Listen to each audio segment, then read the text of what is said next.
First, I'll start off by adding a generous amount of hydrogen peroxide, which will act as the fuel for the engine.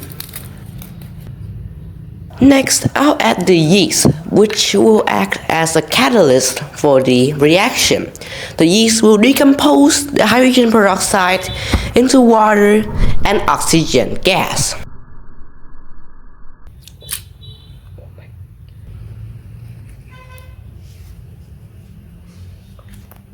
You might wonder, why is the fire so small when there's an abundance of oxygen nearby?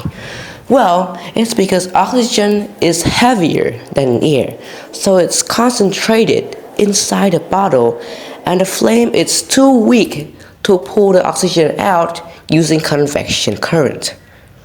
Trying again with a bigger flame, we can see that the oxygen is being pulled out of the bottle and being filled to the fire via stronger convection current.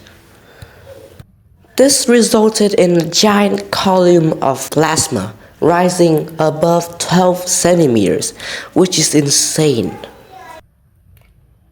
This is exactly how rocket engines work, using liquid oxygen and fuel to burn and create a massive jet of flame, propelling the rocket upwards.